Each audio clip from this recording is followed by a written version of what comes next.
Alright, thanks for watching, and today we will construct the nth root of x. So after this video, feel free to use square root of x or cube root of x whenever you want. And the reason I'm doing this is because it's an absolutely beautiful exercise in analysis, and more precisely it uses the concept of supremum, which we'll see is very important here.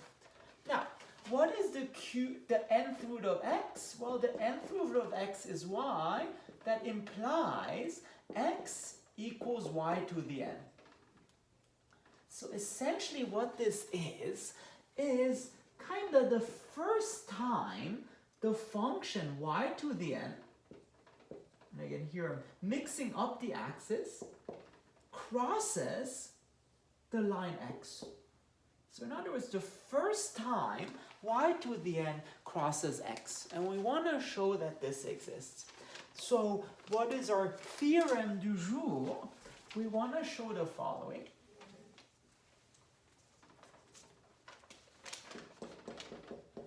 Theorem. Namely, for all real number x, for all positive real numbers, and for all positive integers, so x is a real number, n is an integer, there is a unique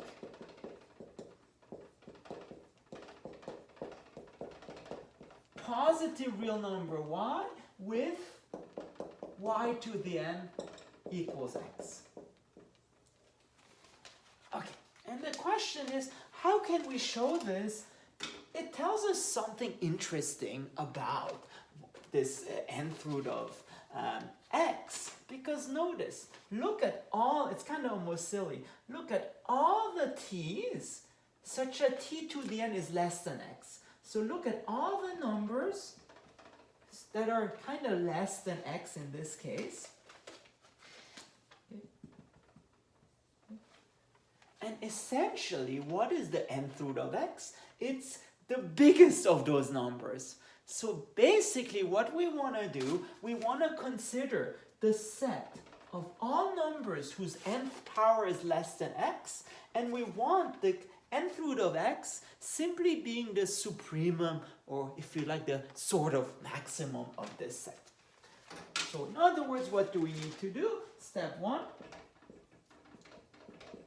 So let E be the following set, the set of positive real numbers whose nth power is less than x. So again, this set here. All the numbers that are strictly below this line x in some sense. And I'm claiming, later we'll claim that the nth root is just the supremum of this, but first we need to show that this supremum exists, which means we need to show that E is non-empty and E is bounded above. So let's first show that E is non-empty.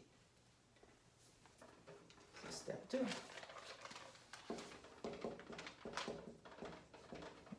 So E is non-empty. So, but that's not too hard to show, because in other words, all you need to choose is any positive number t that's less than 1 and less than x. So let t be any real number such that, so t is between 0 and 1, and t is between 0 and x. And remember, x is fixed, so t usually depends on x. And essentially what this is, this exists because 1 and x are fixed numbers, so you just choose t less than the smaller of the two. And that solves your problem. But then why does it show that E is non-empty? Because then remember, if you have a number strictly between 0 and 1, then the nth power of t is less than t itself. I guess less than or equal. For instance, like 1/2 squared is less than 1/2, or 1/2 cubed is less than 1/2. So this is true, and moreover, by construction, t is less than x. So what we get is t is positive and t is less than x. So that real number is in E. So t is in E. So E is non-empty. Or there's another way you can do this. Just let t be x. Again, if this doesn't satisfy you, let t be x over x plus 1, and then you can show the same thing. All right, so E is non-empty, and now let's show E is bounded above. And we want to do this with a contradiction argument, or no, contrapositive argument, actually. So E is bounded above.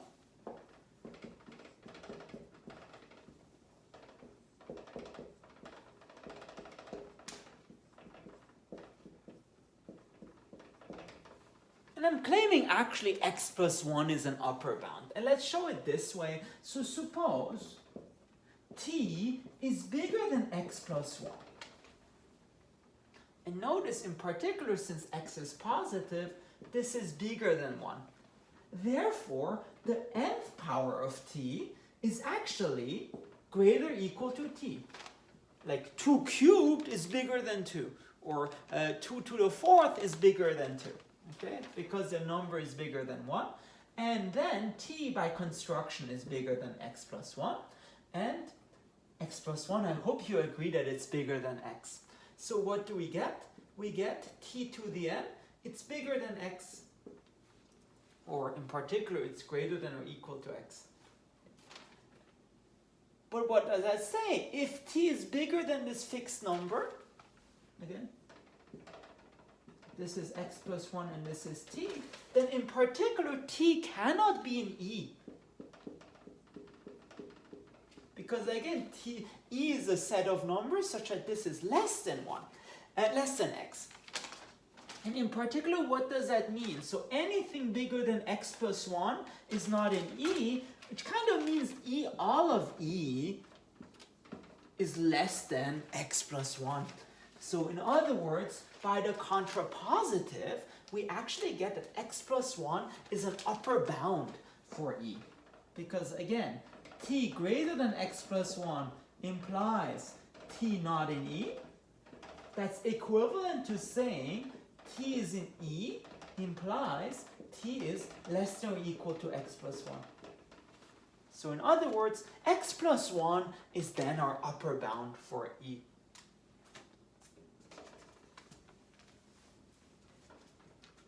Plus 1. Upper bound for E.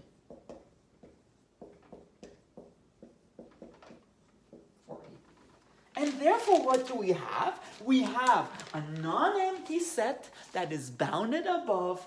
Therefore, by the least upper bound property, E has a least upper bound. So, step 4. So in other words, you can legitimately say, let Y be the supremum of E.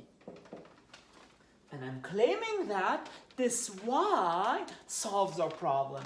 So claim Y to the n equals x. So this is, again, our nth root of x, even though you would never think of it this way. And how do we show it? Well, simply, we show that we cannot have y to the n is less than x, and we cannot have y to the n is greater than x. So we'll kind of find two contradictions here. And to do this, we just need a very important identity that we'll use throughout. Well, if a and b are two numbers, then b to the n minus a to the n, it's b minus a times b to the n minus 1 plus b to the n minus 2a plus dot dot dot plus a to the n minus 1. So you start with b to the n, decrease the powers of b, but increase the powers of a. until you just get a to the n plus 1. And this you can show using induction, or just think of it as just expanding it out. And in particular, we get a nice estimate. So suppose, so that holds for any a and b. Now suppose, so if a is less than b, or if b is greater than a, then what do we get? B to the n minus a to the n. Well, we have b minus a. And in fact, I'm claiming this is less than. So, b to the n plus 1. Well, a, remember, is less than b. So that becomes b to the n minus 2 times b. And then we get b to the n minus 3 times b squared. Dot, dot, dot, plus b to the n minus 1. You see, because a is less than b, so this becomes b to the n minus 2 times b. Also, a is less than b, so this is less than b to the n minus 1. And interestingly, and that's what makes it so beautiful, all the terms just become b to the n minus 1. B to the n minus 1, b to the n minus 1, up to b to the n minus 1. And how many terms are there? I believe there are n such terms, because here is a to the 0, a to the 1, up to a to the n plus 1, so n minus 1 plus 1 terms. So n terms, and in particular, what do we obtain? Let's see, okay.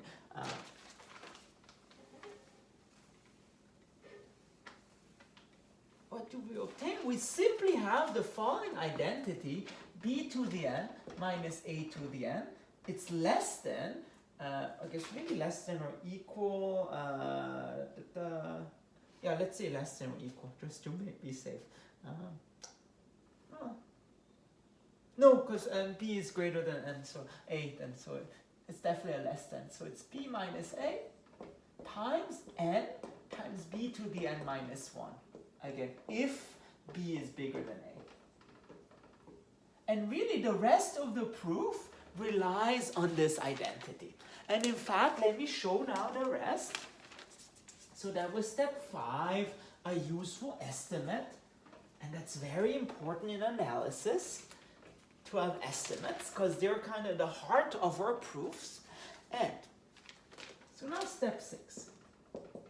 Remember, we want to assume, y to the n is less than x and y to the n is bigger than x, and find a contradiction. So suppose in this step that y to the n is less than x.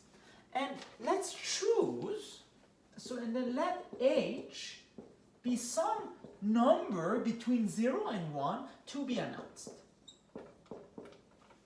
And then what we want to do, we want to compare y plus h with y. Then, consider the following. Y plus h to the n minus y to the n. Why do we do that? Essentially what we want to show, the crux of this is, we want to show that y plus h will be a bigger upper bound. Y plus h will be a bigger element of E, which would contradict the fact that y is the least upper bound. So, because by least upper boundedness, anything in E has to be less than this y. Now, again, the nice thing is y plus h is bigger than y, so we can apply this identity. So this is less than y plus h minus y times n times, I think, b is y plus h to the n plus 1. To the n minus 1. And then that becomes h n y plus h to the n minus 1. But remember, h is less than 1. So in fact, this becomes less than hn y to the y plus 1 to the n minus 1. And lastly, what we want this, and you'll see why, to be less than x minus y to the n.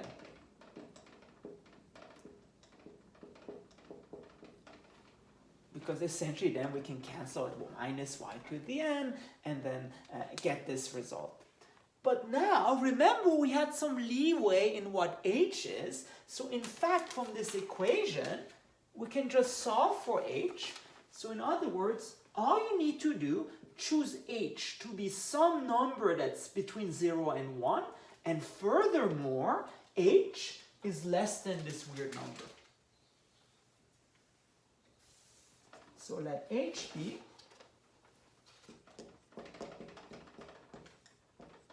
such that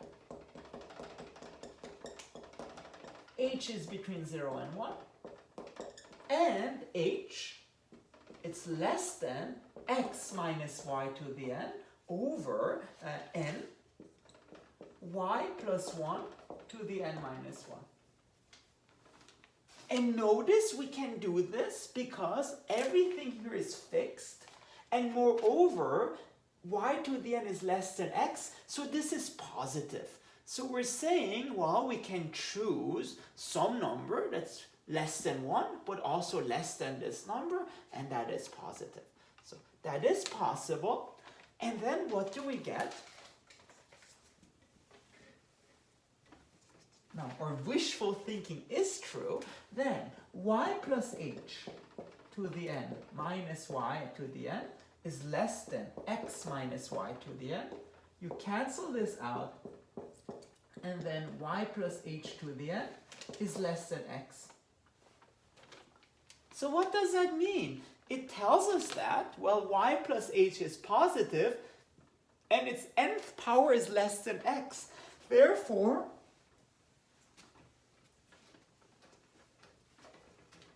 it's also an h. So, sorry, it's also an e. But again, that's a contradiction because we assumed y was the least upper bound for e, but we just found an element in e that's also that's bigger than y.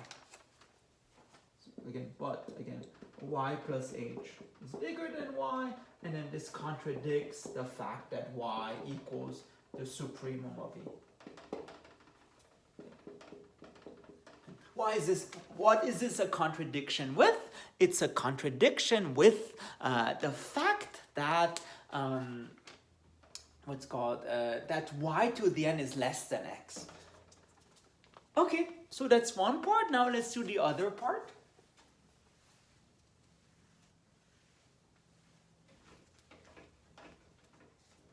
Okay. So step 7 actually. I promise we're almost done. So suppose now y to the n is bigger than x, and let k be between 0 and y, also be to be announced. It's almost like Kentucky, okay? And what we want to do is as follows. Hopefully it's not too dark.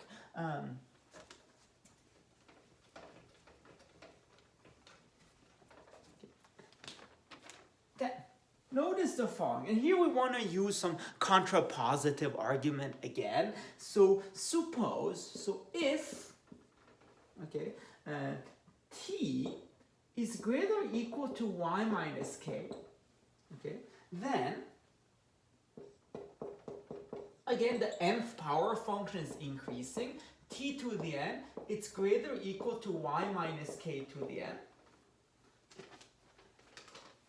But then consider then the following thing, then what do we get? We want to compare y to the n minus t to the n, that's less than or equal in this case to y to the n minus y minus k to the n. And again, by our beautiful identity, b to the n minus a to the n, that becomes less than kn y to the n minus 1. And now what we want this to be, we want this to equal to y to the n minus x. Because essentially what we want is some identity relating x and t to the n. And then, again, wishful thinking, can we do that? But indeed we can, because kn y to the n minus 1 equals y to the n minus x. that implies that k, it's y to the n minus x over n y to the n minus 1. That's good, but the only thing we need to verify is that k is between 0 and y. But look, because y to the n is bigger than x, this is positive. But moreover, because x is positive, this thing is less than y to the n over n y to the n minus 1, which becomes y over n, and that's less than or equal to y. So indeed k is less than y. So what do we get then? We have that. We then have y to the n minus t to the n, then becomes less than y to the n minus x. And then we can rearrange this. So x is less than t to the n. In particular, what is this saying? It tells us that t is not in E. Okay? Because by definition, a t to the n has to be less than x if it's in E. And in particular, what do we get? We have that t greater or equal to y minus k implies t not in E. So, t greater or equal to y minus k implies t not in E. But then by the converse, by the contrapositive, this means if t is in E, then t is less than y minus k. So in other words, what this means is that y minus k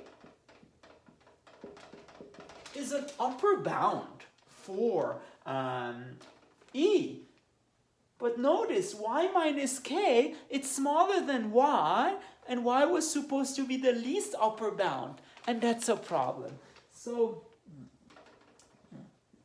y minus k is an upper bound.